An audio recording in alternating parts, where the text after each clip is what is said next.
By dawn, the trail was emptied of sound. Not a laugh, not a cough, only the whisper of wind through pines. 9 tents stood like small, abandoned graves. Sleeping bags neatly zipped inside, boots lined by the fire, cookpots cold. There were no frantic tracks leading away. Only one shattered lantern and a circle of scorched earth that refused to explain what had happened. Welcome to Missing Shadows, the channel that uncovers the forgotten, the vanished, and the untold. Hit subscribe, because every shadow hides a story. Ethan Miller had grown used to silence.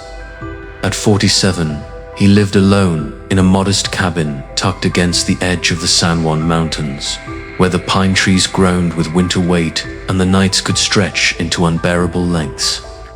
He wasn't a recluse by choice, not entirely. Life had shaped him this way, carving him into someone who found comfort in isolation, even if it sometimes felt like punishment. By day, he worked as a park ranger, a job that tethered him to the land he both loved and feared.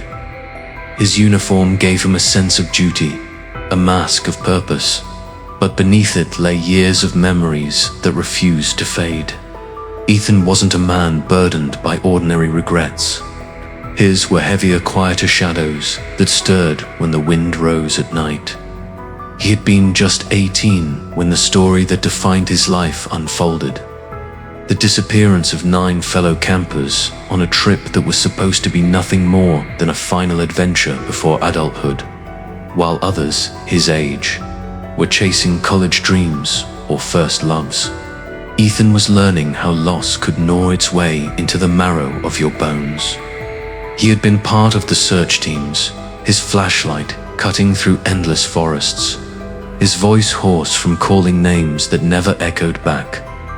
30 years later, he still carried the weight of those unanswered calls.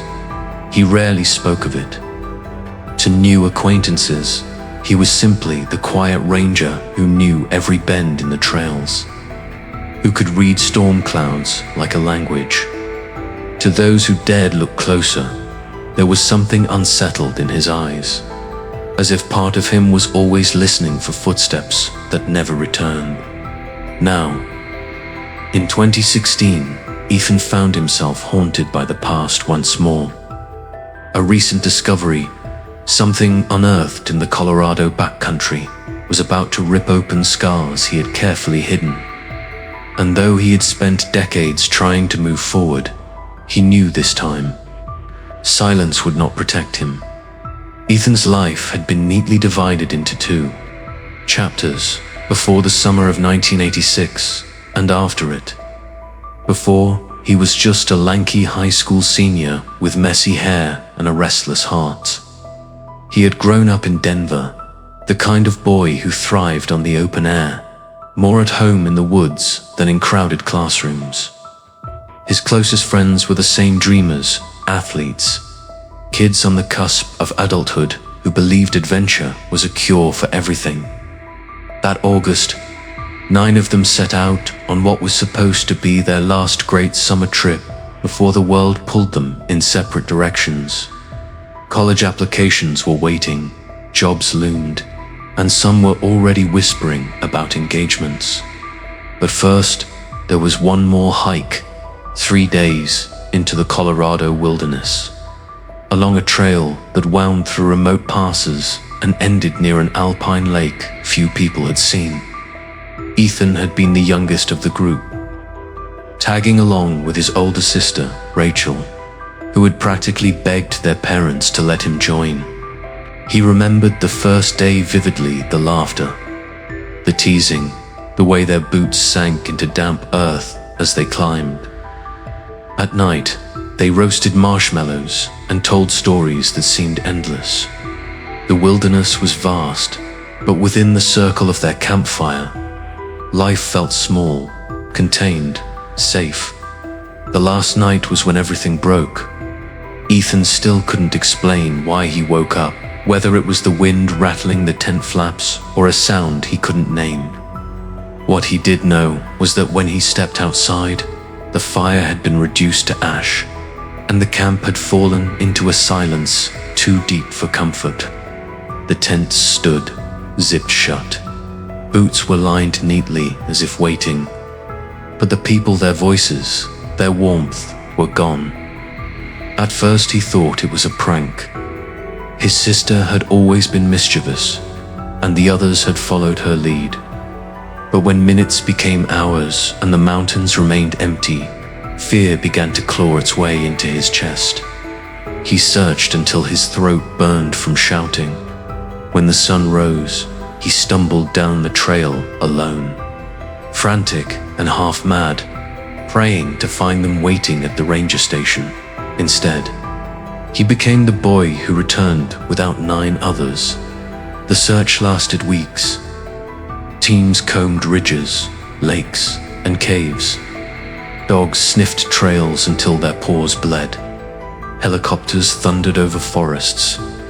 But there was nothing, no tracks, no bodies, no signs of struggle. The campsite was left like a cruel stage set, mocking anyone who tried to make sense of it. The authorities labeled it a tragic mystery, a case without resolution. For Ethan, it was a wound that never healed. His parents never forgave themselves for letting him go. His sister's room remained untouched for years, as if she might walk back through the door. And Ethan, though he lived, carried the invisible burden of being the only one who came back. Decades later, that night still bled into his dreams. He would wake gasping, certain he heard Rachel calling from the tree line. The forest had swallowed 9 voices and left him with silence. And silence was the one thing he could never escape. The letter arrived on a Tuesday morning, tucked between a stack of utility bills and a glossy flyer for a hardware store. Ethan might have ignored it, if not for the handwriting. He hadn't seen it in decades, but the looping curves of the letters stopped him cold. His hands trembled as he pulled the envelope closer. It was addressed simply, Ethan Miller, San Juan Ranger Station. No return address, no stamp. Someone had left it by hand. He locked the station door before opening it. The paper inside was yellowed, brittle, as if it had been written years ago. But the words were fresh, too fresh. We are not gone. Look where the fire died. That was all. Ethan sat in the stillness of his office, the letter trembling in his grip. He hadn't heard those words since 1986. It was a phrase Rachel used when she teased him during hikes. Whenever the fire dimmed at camp, she'd grin and whisper, "Look where the fire died." Ethan, that's where the real stories are. His stomach turned. Someone knew. Someone had been there, or knew enough to cut into the deepest part of him. By evening, the ranger station buzzed with talk. A group of hikers had stumbled upon something in the backcountry, a site long untouched, hidden in the folds of the mountain. They'd reported finding old gear, half buried in soil, tangled in roots. Authorities wanted Ethan to lead the verification team in the morning. He drove home in a daze, the letter burning in his pocket. His cabin, usually a place of quiet comfort, now felt suffocating. He poured himself a drink, left it untouched, and stared at the walls as shadows crept through the room. That night, he dreamed again. The tents stood waiting, zipped tight. The boots were lined up, damp with dew. But when he bent down to unzip one, instead of emptiness, a voice whispered from inside, "Why didn't you follow us?" He woke with sweat slicking his skin, his chest heaving. The letter was still on the nightstand. At dawn, Ethan met the team at the trailhead. Young deputies checked gear, their voices light, unaware of the history buried in these ridges. To them, it was just another call, another box to tick off. To Ethan, it was the reopening of a grave. The hike was grueling, the air thin and sharp with pine. Every bend in the trail felt like a ghost pressing close. And then they reached it. The hikers hadn't exaggerated. Beneath a collapsed pine tree lay the remnants of gear that shouldn't have survived 30 years.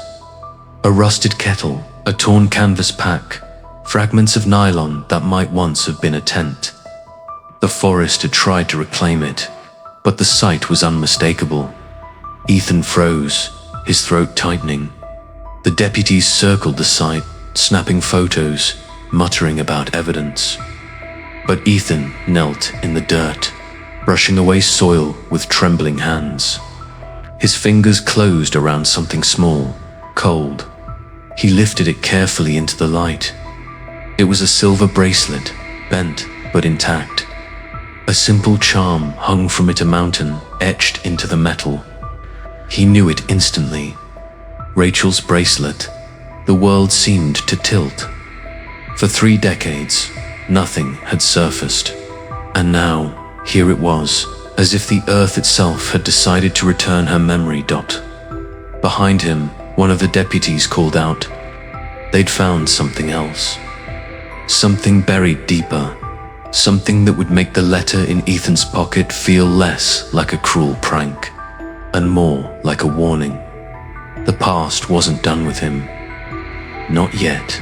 Ethan stared at the bracelet in his hand until the deputies' voices blurred into nothing. Rachel's bracelet hadn't left her wrist. That summer he remembered how she'd tugged it on and joked that it was her lucky charm. To see it now, crusted with earth, was like being pulled backward through time. "Sir," one deputy asked, breaking through his haze. "You okay?" Ethan forced himself to nod, pocketing the bracelet before the young man could ask questions. His throat felt raw, as though 30 years of silence had just clawed their way out. They continued searching, spreading out through the trees. Another deputy flagged Ethan down, pointing to a patch of disturbed ground. Beneath a layer of pine needles, they uncovered a torn page from a journal. The ink was blurred, eaten by weather, but a single line stood out. "The fire won't go out. It's as if it's feeding on something." The words sent a chill down Ethan's spine.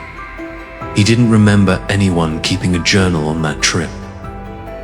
By late afternoon, the deputies packed up what little they had found, promising to catalogue everything back at the station. But Ethan lingered, his eyes fixed on the blackened circle of earth where the old fire pit had once been. The letter's message echoed in his mind. Look where the fire died, that night. Back at his cabin, he spread the bracelet and the letter across his kitchen table. The bracelet was solid proof. The letter, well, that was something else. He couldn't shake the feeling that whoever left it knew more than they should. The next morning, Ethan found a stranger waiting at the ranger station. A woman, mid-30s, sharp eyes, dark hair pulled into a loose braid. She introduced herself as Claire Donovan, an independent journalist researching unsolved disappearances. She had heard about the discovery in the back country and wanted to talk. Ethan bristled. Reporters had feasted on the 1986 mystery for years, twisting it into campfire stories and tabloid fodder. But Claire was different. She wasn't pushy, didn't fill silences with chatter. She simply laid a notebook on the counter and said softly, "You were there, weren't you?" He wanted to turn her away. Instead, he found himself nodding. Over coffee, Claire revealed that she had been digging into the case for months. She showed him photocopies of old police files, witness interviews, even weather reports from the week of the disappearance. But what caught Ethan's attention was a single photographer, blurry image taken by a hiker days after the campers vanished. In the corner of the frame, barely visible, was what looked like a figure standing among the trees. It was dismissed as a trick of the light. Claire explained, But look closely.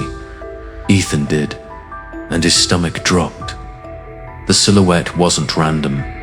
The stance, the shape it, looked hauntingly familiar.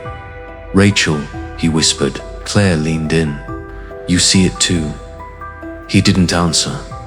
Instead, he shoved the photo back into her hands, his pulse racing. It couldn't be. His sister had vanished without a trace. But what if? The days that followed blurred into a cycle of long hikes, late-night conversations with Claire, and restless dreams.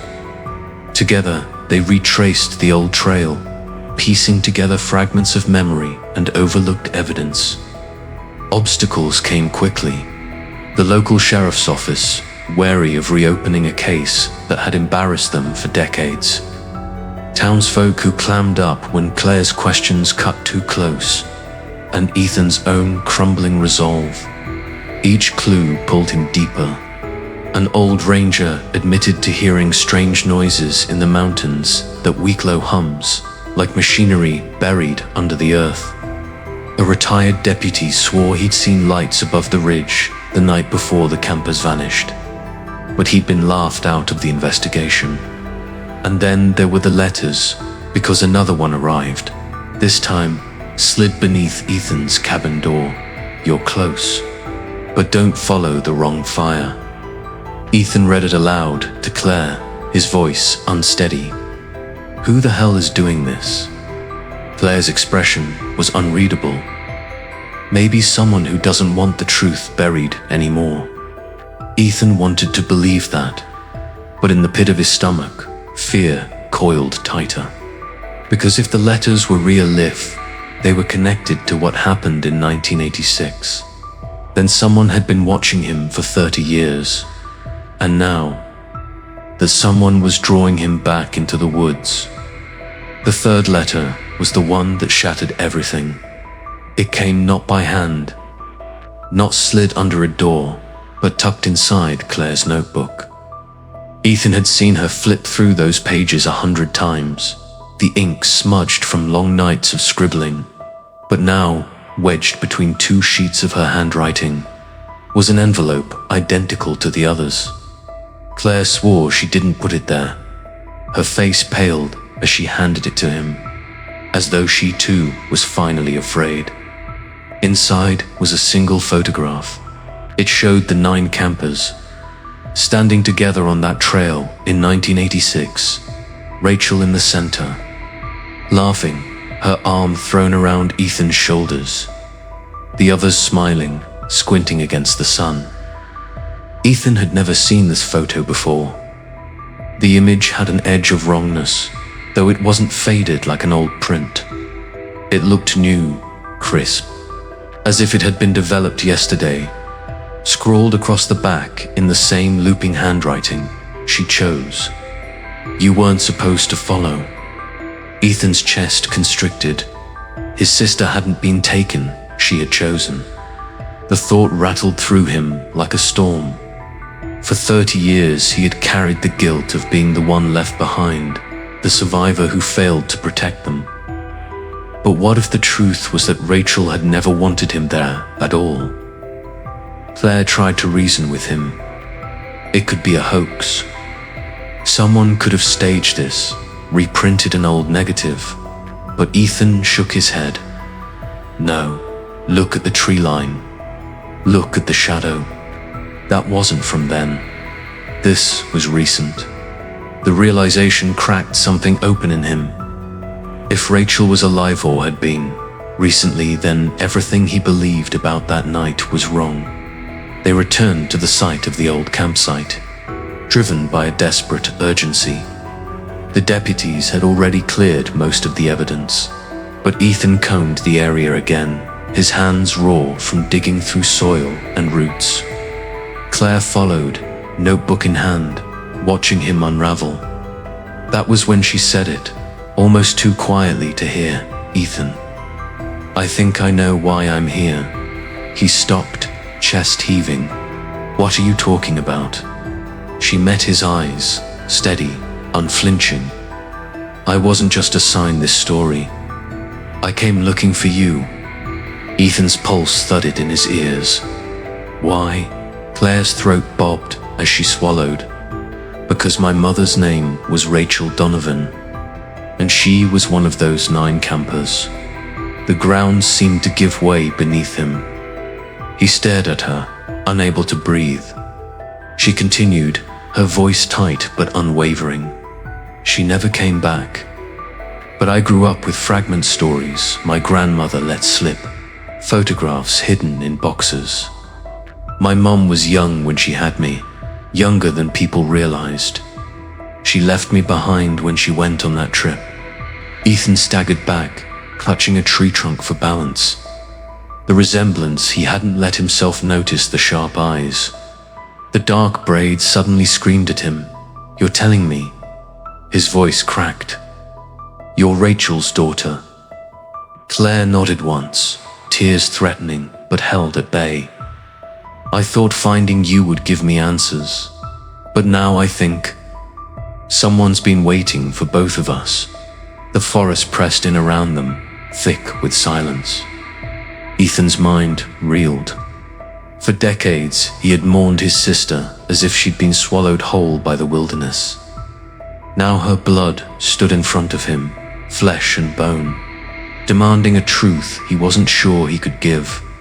The twist cut deeper than he imagined. Rachel hadn't vanished into thin air.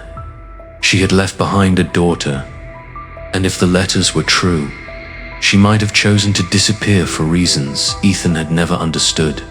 For the first time, Ethan felt the weight of not just his grief, but hers. And with Claire beside him, the search was no longer about closure. It was about family, betrayal, and a truth buried far darker than the silence he had carried all these years. The storm rolled in faster than Ethan expected, swallowing the mountains in grey.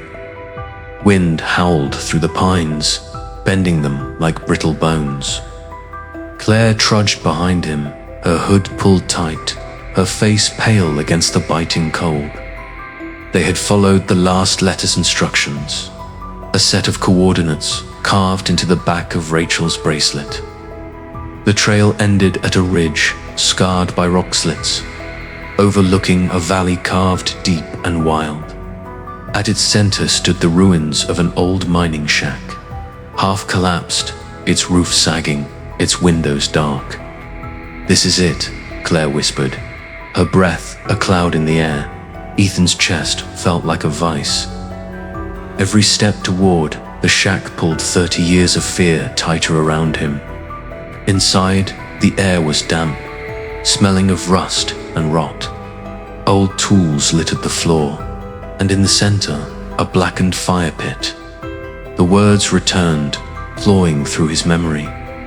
"Look where the fire died." He knelt, brushing away ash. His fingers struck something solid, a metal box, corroded but intact. With a grunt, he pried it open. Inside lay scraps of paper, photographs, and a small tape recorder wrapped in cloth. His hands shook as he pressed the play button. Static crackled. Then a voice, Rachel's voice. Older, weary, but unmistakable. "Ethan, if you found this, I need you to listen. We didn't vanish. We chose to stay. Something was here, something we couldn't explain. The fire wouldn't die, no matter how we tried." And then it spoke. It wanted us. Not all of us, just me. I couldn't let it take you, so I led them away. Ethan's breath caught. His sister's voice trembled through the static. "You were never supposed to follow. Forgive me." The tape clicked off. Ethan sat frozen, the recorder clutched in his hand. The storm pounded the shack, rain hammering the roof, wind shrieking through broken beams. Claire crouched beside him, tears streaking her face. "She knew," she whispered. "She knew she'd leave you behind." The truth landed like a blade. Rachel hadn't been stolen by fate, or by some faceless force. She had made a A choice to protect Ethan, but one that had condemned the rest. He doubled over, a sob tearing from his chest, raw and uncontainable. Decades of silence cracked open, grief pouring out like floodwater.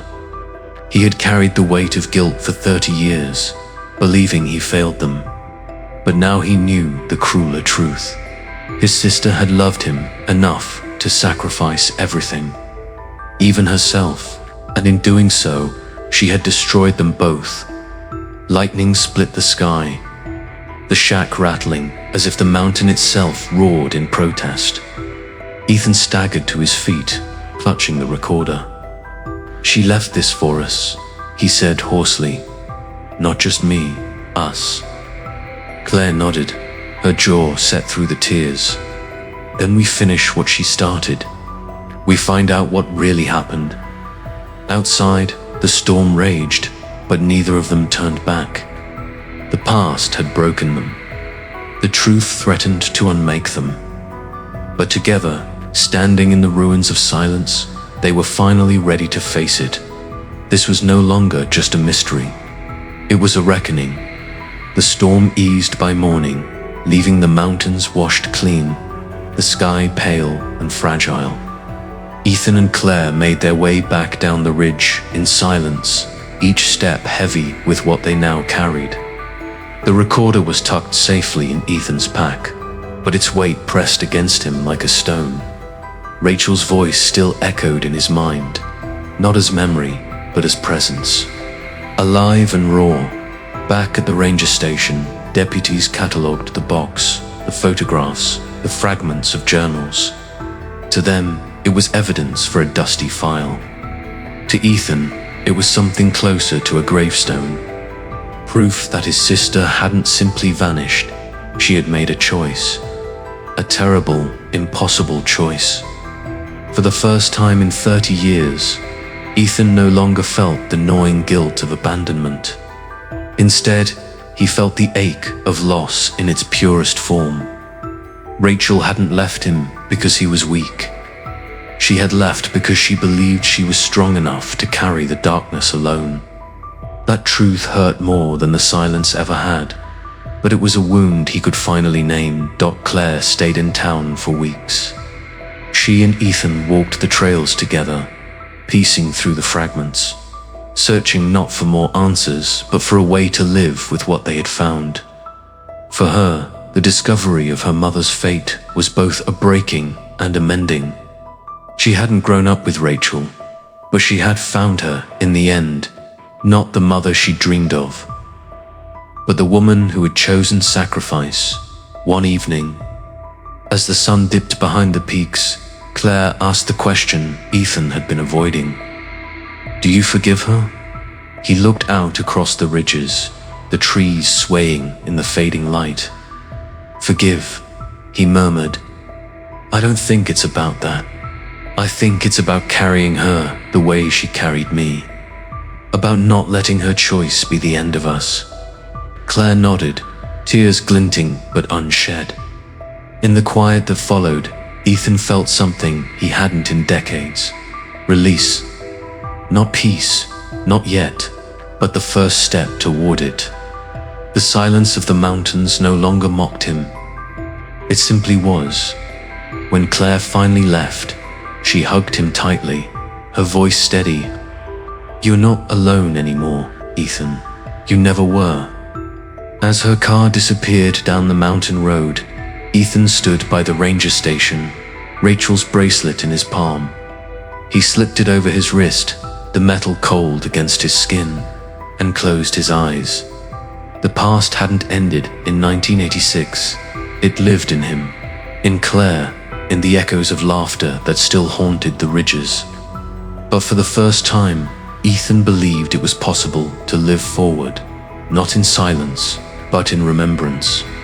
The mountains would always keep their secrets, but Ethan Miller no longer carried them alone. Ethan stood at the edge of the lake, where Daniel had vanished years ago. The water was calm now, reflecting the fading colors of the sunset. For the first time in decades, his chest didn't feel like a prison. The truth hadn't healed. Hemet never could, but it had given him something better. Clarity, he whispered softly, almost to the wind. Sometimes the past doesn't disappear. It waits until we're strong enough to face it. As he turned away, he knew the ghosts would never fully leave him. But they no longer ruled him. The weight had shifted. The silence of the woods was no longer a threat, it was an answer. And in that answer, Ethan finally found peace.